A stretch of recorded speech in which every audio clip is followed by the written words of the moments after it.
नाज़रीन, Israel major defeat की तरफ इस वक्त बढ़ रहा है और इस वक्त इजराइल अमेरिका को पुकार रहा है कि वो फिल फॉर इजराइल की मदद को आए। नाज़रीन, इस वक्त हम एक बहुत ही तारीखी और बड़ी डिसाइडिंग और बड़ी ही खतरनाक घड़ी को पहुंच रहे हैं।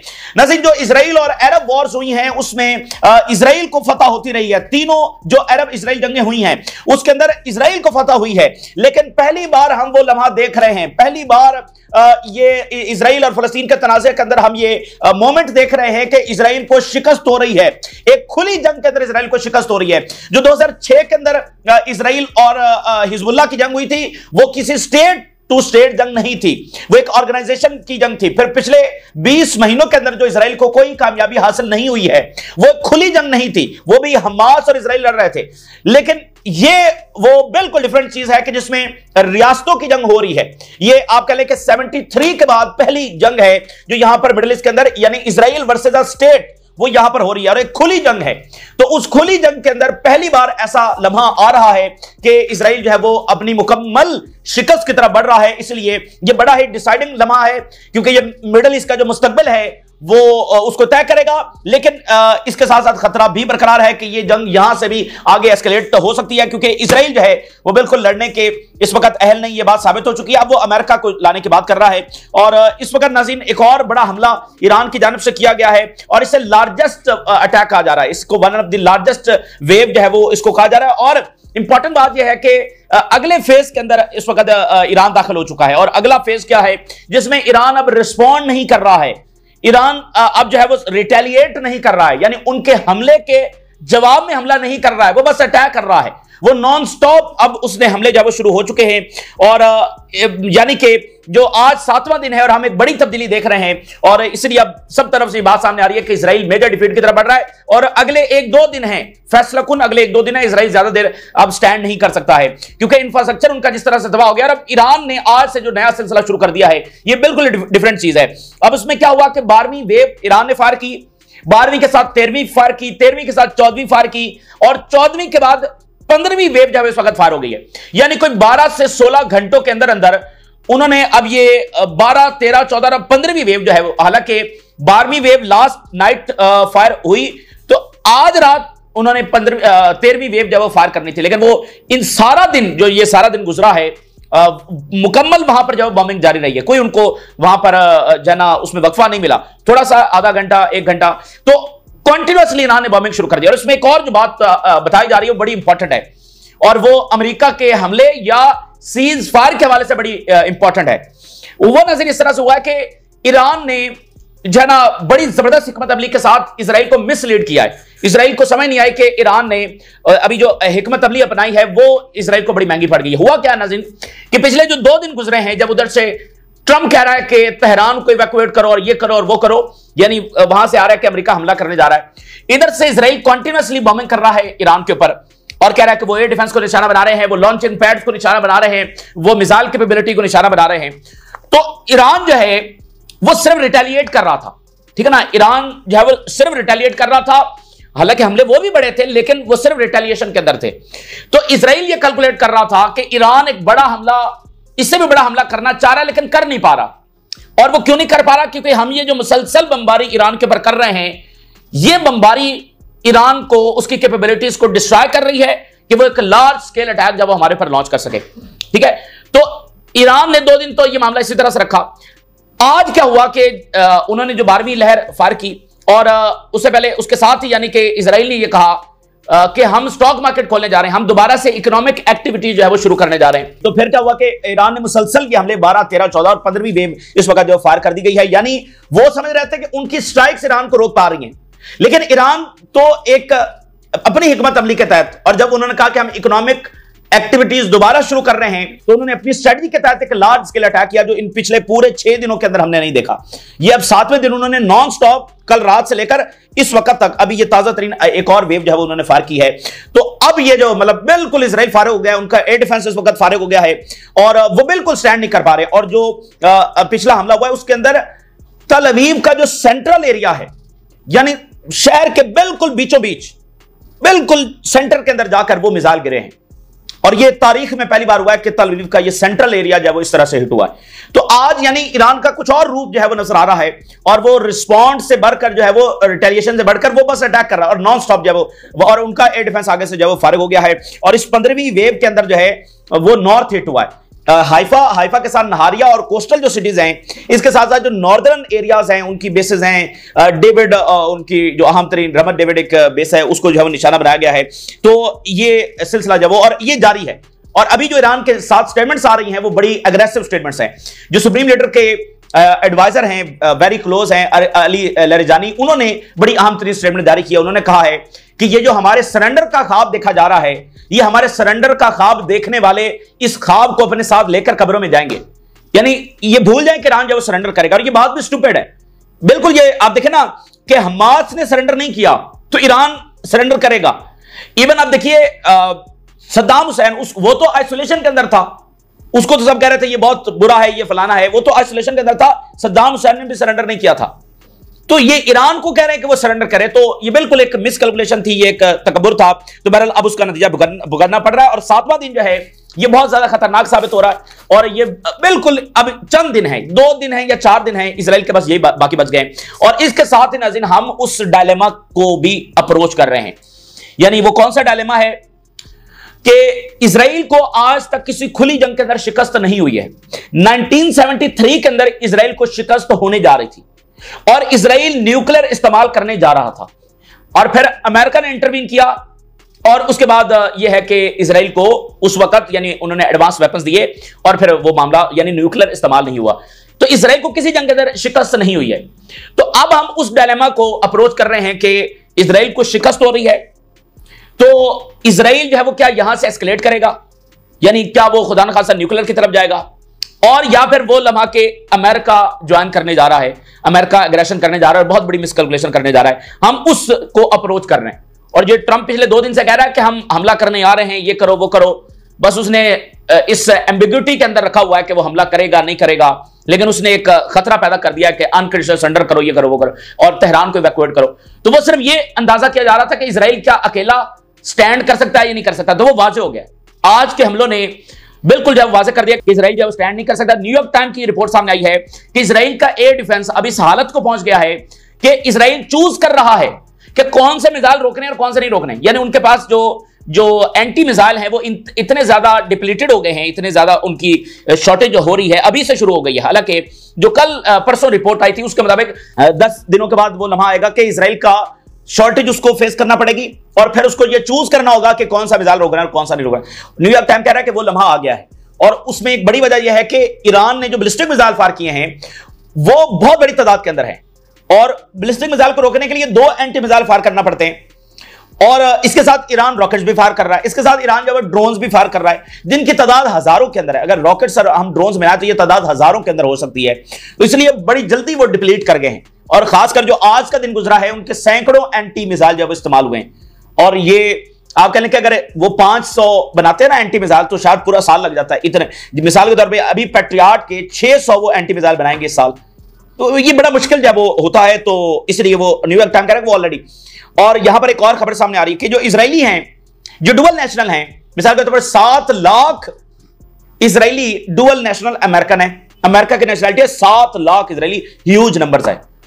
मेरा ख्याल के यानी कि अमेरिका से बाहर इस सतह के ऊपर इतने बड़े नंबर्स हैं, तो वो इवैक्यूएट करना शुरू हो गए। और जितने भी डुअल नेशनल उनकी मेजॉरिटी जो है वो इस वक्त इवैक्यूएट करना शुरू हो गई है। और ये इवैक्यूएट कैसे कर रहे हैं अब जरा अंदाजा लगाइए। यानी फ्लाइट्स तो बंद है। और इंटरेस्टिंग बात, बेन गोरियन एयरपोर्ट आज तक तारीख में बंद नहीं हुआ, पहली बार बंद पड़ा है। तो अब वो इवैक्यूएट कैसे हो रहे हैं? बहुत सारे जो है वो कश्तियों के जरिए साइप्रस जा रहे हैं, वहां से आगे इवैक्यूएट हो रहे हैं।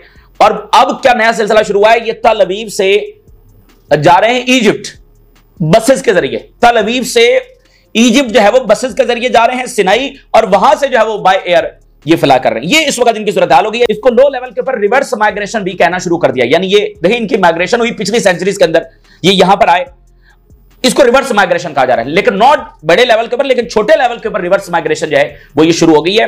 और एक तरह से देखें तो हजारों की तादाद में, और जो जिस चीज को मौका मिल रहा है, और खासकर जो आज हमले हुए हैं, जो सेंट्रल तल अवीव भी अब सेफ नहीं है, और उसके साथ साथ शेल्टर्स भी सेव नहीं है, और ईरान जो है वो अपने डेडली मिसाइल अब इस्तेमाल करना शुरू हो गया है। तो ये तादाद यहां से तेजी के साथ बढ़ रही है, इसलिए वो डायलेमा भी आ चुका है इजराइल को खुली जंग के अंदर। और आप देखें ना, वो सारे मुतकब्बर इस वक्त बंकर्स में छुप गए। वो बेन गबर किधर गया, और वो समुद्र बेन गबर जो है वो पिछले काफी दिनों से गायब था, और आज अभी कुछ देर पहले उसका बयान आया, और वो बड़ा खतरनाक बयान है। न्यूक्लियर गिराने की धमकी बेन गबर की जानिब से लगाई गई है। तो ये देखे ना कि अभी भी ये उसी बात कड़े हुए हैं कि ये वायलेंस फैलाकर यहां पर रह लेंगे, न्यूक्लियर गिराकर फिर ये यहां पर रह लेंगे। मतलब इनको अभी तक ये बात समझ नहीं आई कि ये यहां पर डोमिनेटिंग पावर होकर मुसलसल एक लंबे अरसे के लिए, हमेशा के लिए, और वायलेंस फैलाकर ये यहां पर नहीं रह सकते। दूसरे घरों में जंगे भेजकर ये खुद महफूज नहीं रह सकते। ये इनको सादा सी बात जब समझ में नहीं आई, और अभी भी नहीं आ रही, और इनको आएगी भी नहीं, क्योंकि इनकी तारीख में ये बात समझने वाली है ही नहीं। ठीक है ना, इनकी तारीख भरी पड़ी है, कितने ये जिद्दी हैं, कितने ये अनानियत परस्त हैं। ठीक है, तो इसलिए इनको ये बात समझ में आएगी भी नहीं, और ये इसलिए मामला ताकत ही से हल होगा। जो पीस थ्रू स्ट्रेंथ ट्रम्प साहब जो है वो बार बार बात कर रहे हैं, तो यहां है वो पीस थ्रू स्ट्रेंथ यहां पर अप्लाई हो रहा है। ठीक है ना, वो इसराइल के असल तो वो इसराइल के खिलाफ अप्लाई होना था, तो वो यहां पर जब वो अप्लाई हो रहा है। और ईरान बिल्कुल उस जंग में जाने के लिए तैयार नहीं था, लेकिन जब उसके घर के ऊपर हमला हो गया, उसके वतन के ऊपर हमला हो गया, उसकी टॉप लीडरशिप को शहीद कर दिया गया, उनके न्यूक्लियर साइंटिस्ट को शहीद कर दिया गया। अब देखें कि जो टॉप उनकी लीडरशिप है उनको उनके बच्चों के सामने शहीद किया गया है, और बहुत सारे ऐसे जिनके बच्चे उनके साथ शहीद हुए हैं। तो ये कोई मामूली वाकया नहीं है जो इसराइल ने यहां पर बर्बरियत और सफाकियत दिखाई है। अब देखिए, इनको जरा भी ख्याल नहीं आया कि यार इसी रीजन में हमने भी रहना है, इसी रीजन में इन्होंने भी रहना है, तो हम जरा अमन दोस्ती। आपको पता है जो ईरान है, ईरान जो है इनके मजहब के इस रीजन के अंदर, और अगर मैं गलत नहीं हूं तो पूरे 57 इस्लामिक कंट्रीज में इनके मजहब के जो लोग हैं वो सबसे ज्यादा ईरान के अंदर रहते हैं। ईरान ने इनको इतनी फैसिलिटीज वहां पर दी हुई, इतनी उनको प्रोटेक्शन दी हुई है, हजारों की तादाद के अंदर वो ईरान के अंदर रहते हैं। ठीक है, और तेहरान के अंदर रहते हैं, और इनकी इबादत गाहें 57 इस्लामिक कंट्रीज में, अगर मैं गलत नहीं हूं वरना रीजन में तो ये बात बिल्कुल क्लियर है कि थाउजेंड्स ऑफ इनके लोग जो वो ईरान के अंदर रहते हैं, और खासकर तेहरान के अंदर इनकी बात गए, ईरान उनको प्रोटेक्ट। तो इनको जरा ख्याल नहीं आया कि ये क्या बात कर रहे हैं, ये क्या यहां पर सफाक है, वहां फलस्तीनियों को जेनोसाइड कर दी, ईरान के ऊपर हमला कर दिया। तो वो सारे मुतकब्बर इस वक्त घुसे हुए हैं बंकर्स के अंदर। ठीक है ना, अब उनके हाथ पांव कांप रहे हैं, क्योंकि ये कोई मामूली लम्हा नहीं है कि ये कई दहाइयों से जंगें छेड़ते आए हैं और अब ये जंग हारने जा रहे हैं।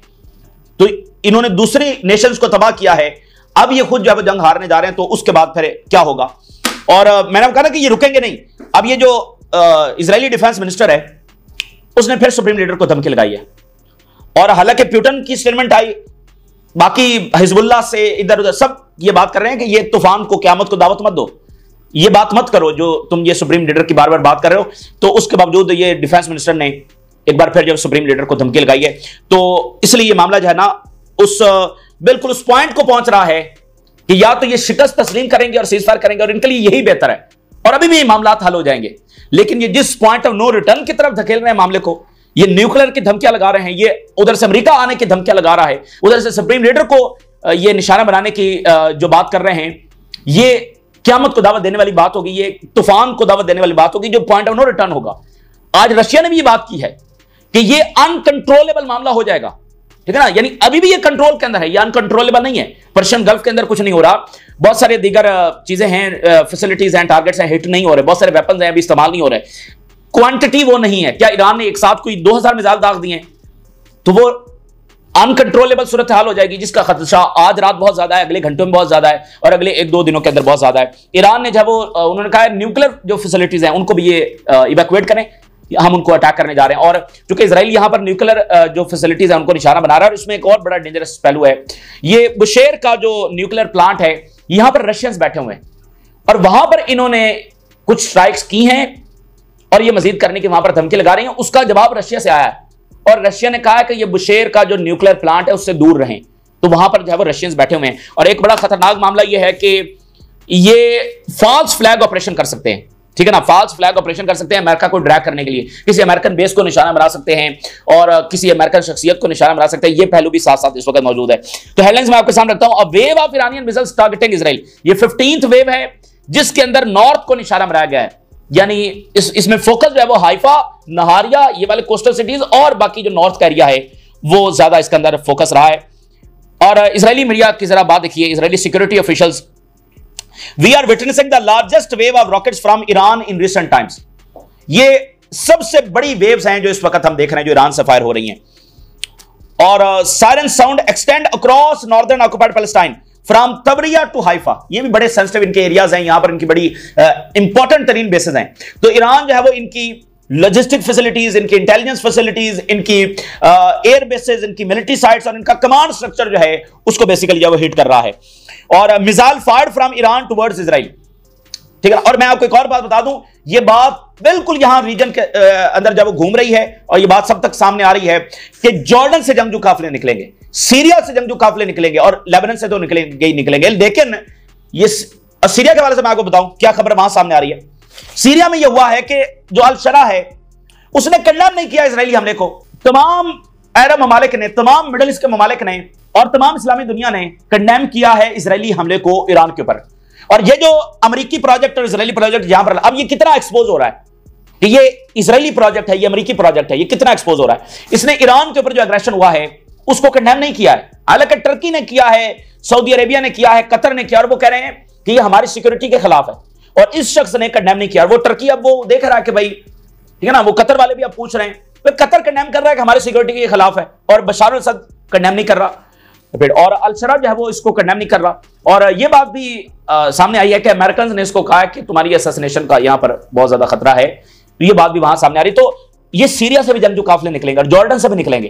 तो वो एक ऐसा लम्हा होगा जो बिल्कुल कोई नहीं चाहता, ना ईरान चाहता, ना कोई दूसरा, ना हमास, ना कोई भी नहीं चाहता, ना रशिया चाहता, ना चाइना, नॉर्थ कोरिया, कोई भी नहीं चाहता। लेकिन बात यह है कि इनकी जिद इनकी है ना, तो वो दुनिया को तबाही की तरफ धकेल रही है। अच्छा, तो missile fired from Iran towards Israel, और सिजारिया जो नेतन्याहू का जो है वो जो रेजिडेंस वहां पर है उसको हिट किया गया है। ये यानी कि तल अवीव से इधर सिजारिया और हाइफा और आगे ये सारा हिट हुआ है। Successive waves of Iranian missile strikes, एक के बाद दूसरी, दूसरी के बाद तीसरी वेव जो है इस वक्त हम देख रहे हैं। Loud explosions heard in the north, कोई ऐसा हमला नहीं है जिसके अंदर धमाके ना हो रहे हैं और इमारतें जमींबोस ना हो रही हो। बड़े बड़े स्काई क्रैपर्स, कई मंजिला इमारतें वो इस वक्त खाक हो रही हैं।